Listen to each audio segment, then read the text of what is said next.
It's Saturday the 13th of April and the time is 3:50 p.m. I looked through one of the diaries and I'm just going to read it.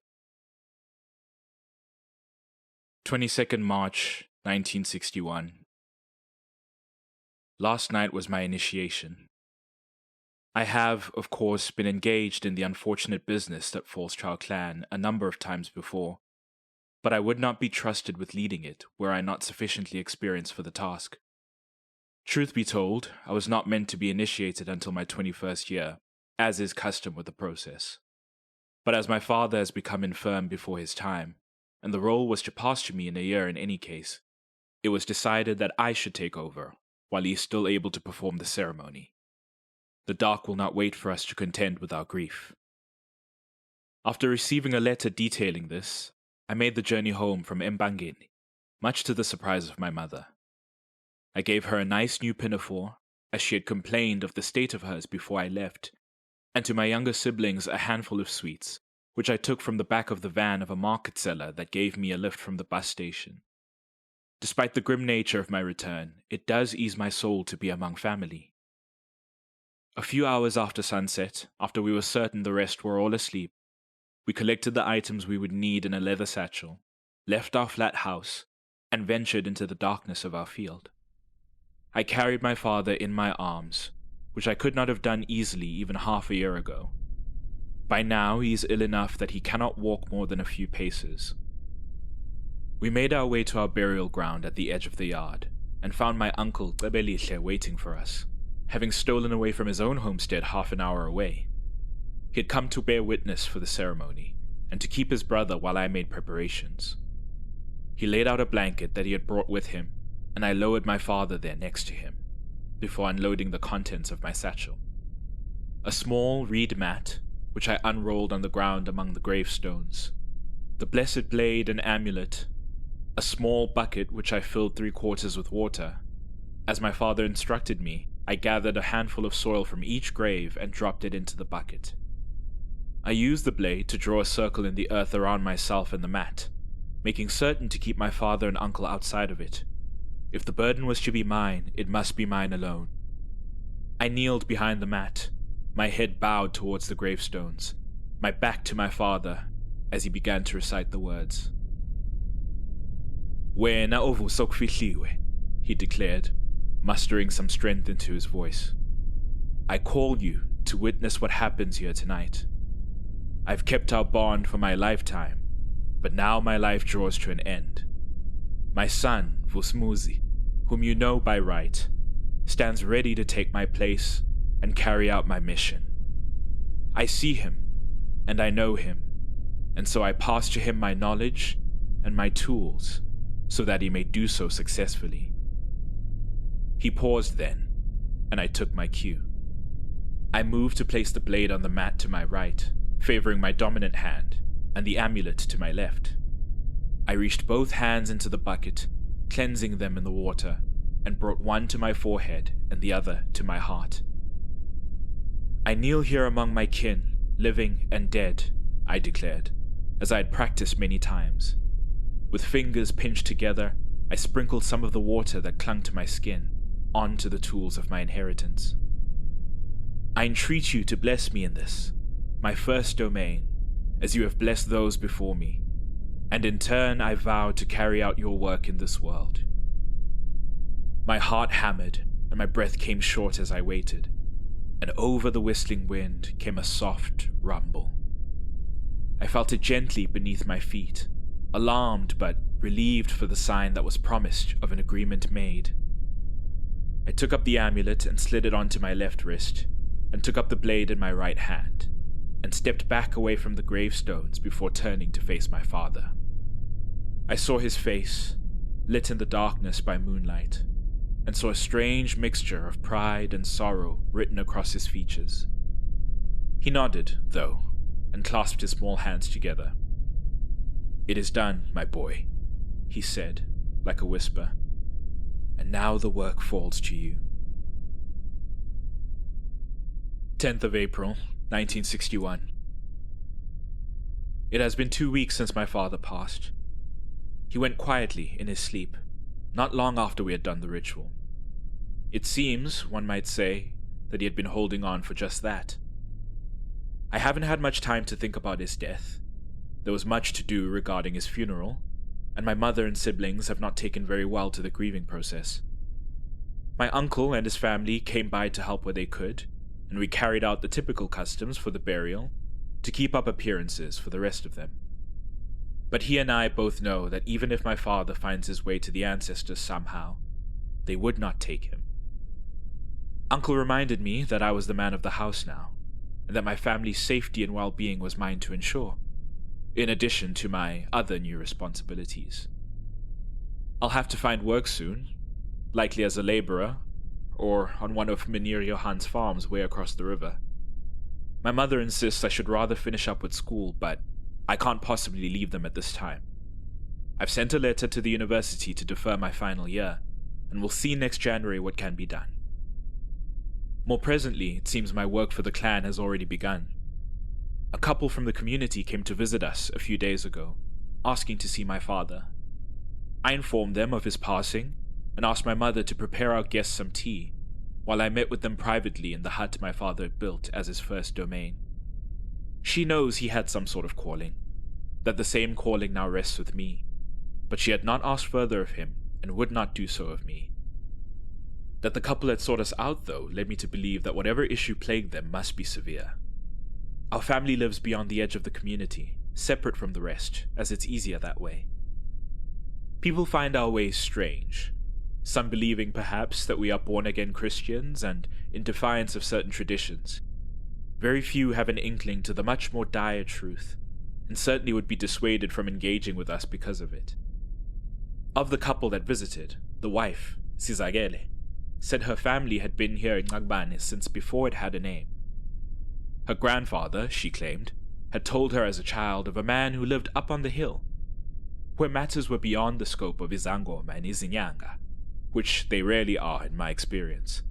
He was the man to speak to for a more direct solution. When she offered the man's name to me, I knew that she was speaking of my late grandfather, and was inclined to believe her. Her husband, Mandla, then told me of a neighbor who they believed to have trouble with them, a woman who apparently had become infatuated with him. She had come to believe, they said, that she and the man would be married one day, and so when he chose another woman as his wife, she grew jealous, and now that jealousy had become something malicious. They had gone to Isangoma, who determined that they were under some sort of spiritual attack, but could not connect it to the woman in question, and so gave them some protective measures for their trouble. I asked what made them believe this woman to have turned to the dark, and they spoke of receiving strange and awful dreams almost every night.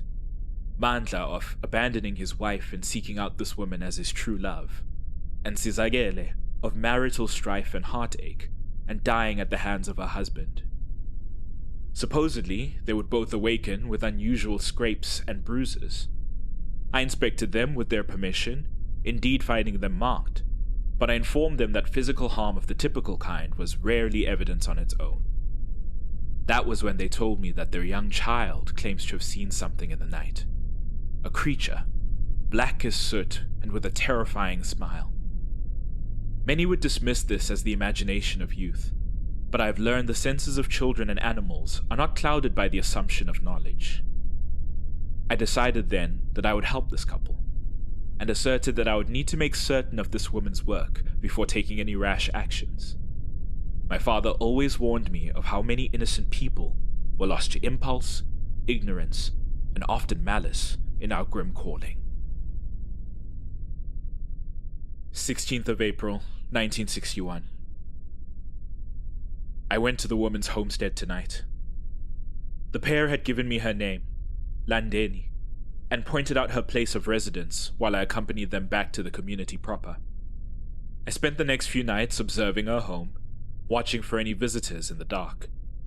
Those who go about dark deeds often do so in the service of petty grievances, revenge, and the corruption of those who are the object of their jealousy. But occasionally they will provide malicious gifts or favors for those that dared to pay for them, a perversion of our diviners and their spiritual work. Indeed, I saw two visitors come up to her homestead after dark, from where I hid in the tall grasses. A man came one night, and a woman 3 nights later, each with the nervous vigilance and hurried movements of someone that did not want to be found out. The woman had left empty-handed, but the man departed Landeni's home with something wrapped up in sheets of newspaper. By itself, I would take this as a definitive concern, but given all I'd heard and seen, it prompted me to act. I went into her yard and knocked gently at the front door, as the others had, and glanced about the gravel roads as I waited. Strangely, some part of me considered that if I was wrong about Dlamini, it wouldn't do well for people to see an unmarried man coming by, unchaperoned at odd hours. The door opened then, and she appeared, looking about as normal as any local woman would. She was maybe 30, fuller in her figure, a scarf worn modestly about her head.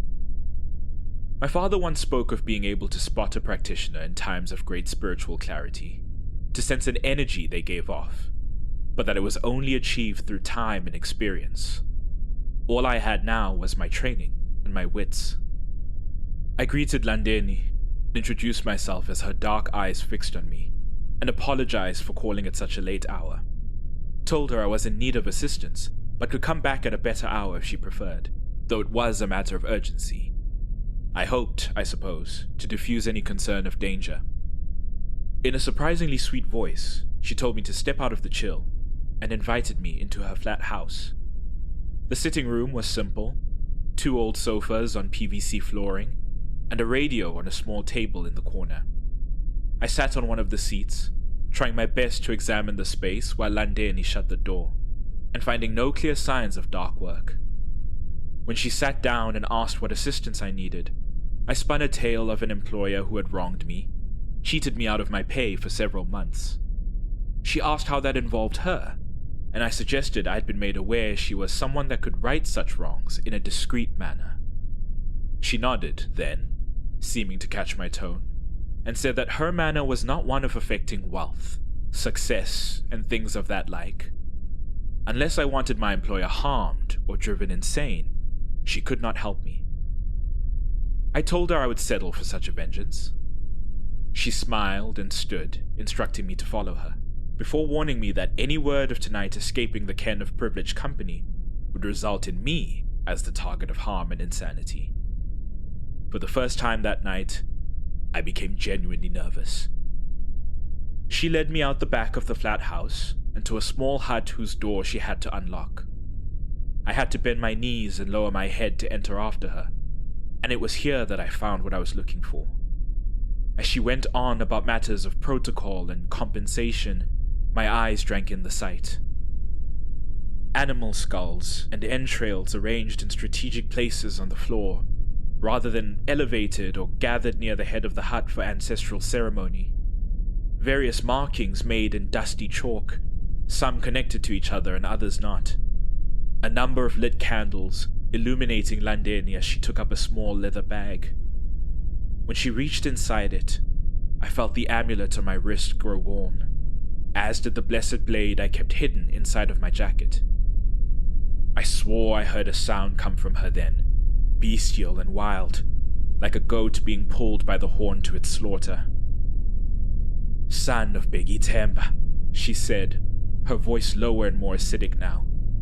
"Son of Lutulian's Pamandla, son of dirt and darkness, you will die here for your arrogance."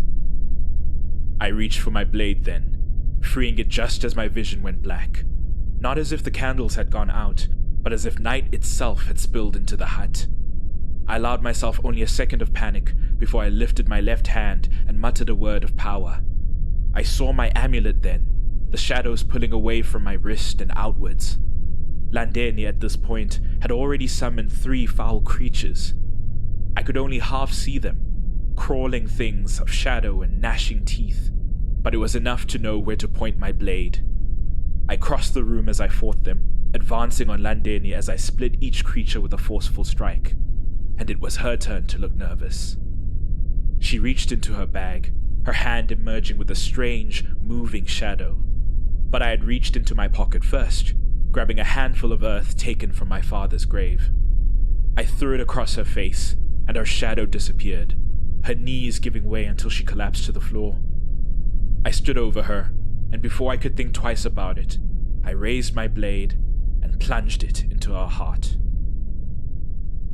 I've seen human death before, but only from a side, only at the hands of my father. I had not yet been the one holding the blade. But there was no time, never time, it seemed, to give it much thought. I spoke the final words over her, before destroying every symbol of her work within the hut. It was 2 hours' toil to bury the remains, along with Dlamini, in a proper spot on her homestead. Then I sat with her for a few hours more, thinking it wrong for her to have no one waiting with her, until the night had passed.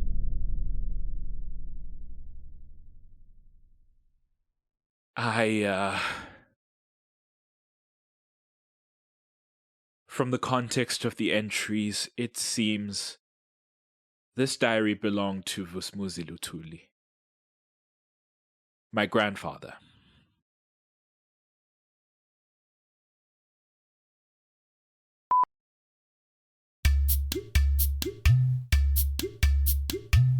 Call to the Dark, created by Sandile Dlamini. Featuring Dingane, voiced by Sandile Dlamini. To keep up with the show, visit @CallDarkPod on social media or email calldarkpod@gmail.com.